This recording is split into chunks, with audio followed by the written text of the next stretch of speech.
بسم اللہ الرحمن الرحیم۔ السلام علیکم ناظرین۔ حضرت ابن عباس اور محمد بن کعب فرماتے ہیں کہ حضرت یعقوب علیہ السلام اپنے بیٹوں کو نظر لگنے سے خوف زدہ ہوئے تھے، کیونکہ وہ خوبصورت، خوش نظر حلیے والے اور خوش منظر تھے۔ لہٰذا یعقوب علیہ السلام اس بات سے ڈرے کہ کہیں لوگ ان کے بیٹوں کو نظر بد کے ذریعے نقصان نہ پہنچائے، کیونکہ نظر لگنا حق ہے جو کسی ماہر گھڑ سوار کو اس کے گھوڑے سے گرا دیتی ہے۔ پس اللہ کے رسول محمد مصطفیٰ صلی اللہ علیہ وآلہ وسلم نے ارشاد فرمایا، اور نظر بد حق ہے، اور اگر تقدیر پر کوئی حاوی ہو سکتا ہے تو یقیناً نظر بد حاوی ہو جاتی ہے، اور اگر تم لوگوں کو خود کو غسل دینے کا کہا جائے تو غسل دو۔ حضرت ام سلمہ رضی اللہ تعالیٰ عنہ سے روایت ہے کہ ایک دفعہ رسول اللہ صلی اللہ علیہ وآلہ وسلم ان کے گھر تشریف لائے، اور ان کے پاس ایک بچی بھی تھی جس کے چہرے پر پیلاہٹ اور کمزوری تھی۔ تو رسول اللہ صلی اللہ علیہ وآلہ وسلم نے ارشاد فرمایا، اس پر دم کراؤ، کیونکہ اس پر نظر کا اثر ہے، جس کی نظر لگتی ہے وہ حاسد ہوتا ہے، لیکن ہر حاسد کی نظر نہیں لگتی۔ اس لیے جب حاسد حسد کرتے ہیں تو ہمیں ان کے شر سے اللہ کی پناہ طلب کرنے کا حکم اور تعلیم دی گئی۔ بڑوں کی نسبت بچوں پر نظر بد کا اثر جلدی ہوتا ہے۔ ایک دفعہ رسول اللہ صلی اللہ علیہ وآلہ وسلم نے جعفر رضی اللہ تعالیٰ عنہ کے بچوں کو دیکھا، تو ان کے بچوں کی والدہ اسماء بنت امیس رضی اللہ تعالیٰ عنہ سے دریافت فرمایا کہ میں اپنے بھائی کی اولاد کے جسم دبلے پتلے دیکھ رہا ہوں، انہیں کوئی مشکل درپیش ہے؟ اسماء بنت امیس رضی اللہ تعالیٰ عنہ نے عرض کیا، یا رسول اللہ صلی اللہ علیہ وآلہ وسلم، انہیں بہت جلدی نظر لگ جاتی ہے۔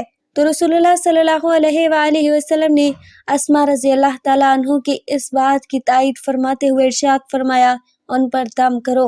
حضرت اسماء بنت امیس رضی اللہ تعالیٰ عنہ کا فرمان ہے کہ میں نے رسول اللہ صلی اللہ علیہ وآلہ وسلم کی خدمت میں دم کے الفاظ پیش کیے، تو انہوں نے ارشاد فرمایا، ان پر دم کرو۔ دم سے مراد وہ الفاظ ہیں جن کے ذریعے اللہ تعالیٰ کے حضور نظر بد سے نجات اور شفا طلب کی جاتی ہے، اور کسی شک اور شبے کے بغیر یہ کہنا حق ہے کہ اس کام کے لیے قرآن کریم کی آیت مبارکہ اور رسول اللہ صلی اللہ علیہ وآلہ وسلم کی صحیح حدیث ثابت شدہ احادیث مبارکہ میں بیان کردہ الفاظ کے علاوہ کوئی اور الفاظ استعمال کرنا جائز نہیں۔ نظر کی پہچان۔ نظر بد کا اثر ہونے کی بہت سی علامات ہوتی ہیں۔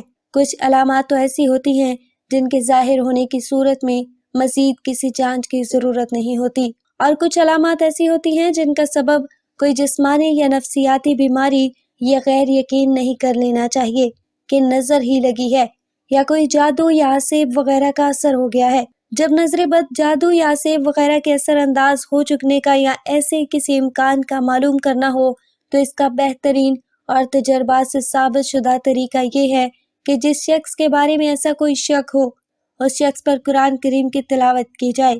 ان آیات کی تلاوت جو صحیح عقیدے اور عمل والے علماء کے تجربات کے مطابق اور بلا شک و شبہ اللہ تعالیٰ کی مشیت سے ایسے معاملات میں علاج کی تاثیر رکھنے والی ہوتی ہیں۔ جب ان آیات کو مشکوک شخص یا مریض شخص کے سامنے تلاوت کیا جاتا ہے، یا بسا اوقات جب اس کے سامنے قرآن کریم کی تلاوت کی جاتی ہے، تو اس پر درج ذیل علامات ظاہر ہوتی ہیں۔ نمبر 1، چہرے پر پیلاہٹ کا ظاہر ہونا۔ نمبر 2، سینے میں جلن کا احساس ہونا۔ نمبر 3، تلاوت سننے کے دوران جسم کے مختلف حصوں میں درد ہونا۔ نمبر 4، معمول سے زیادہ گرمی محسوس ہونا، پسینہ آنا، خاص طور پر کمر پر۔ نمبر 5، پینے کی کمی یا زیادتی سے نظر کی شدت کا اندازہ ہو جاتا ہے، پہلوؤں میں درد محسوس ہونا۔ نمبر 7، بے چینی کی کیفیت ہو جانا اور ادھر ادھر دیکھتے اور متوجہ ہوتے رہنا۔ نمبر 8، رونا یا کسی سبب کے بغیر اور رونے کی کیفیت کے بغیر آنسو جاری ہو جانا۔ نمبر 9، کسی وقت یہ حالت پاس بیٹھے ہوئے لوگوں پر بھی ظاہر ہو جاتی ہے جو کہ علاج کی غرض سے نہیں بیٹھتے ہوتے۔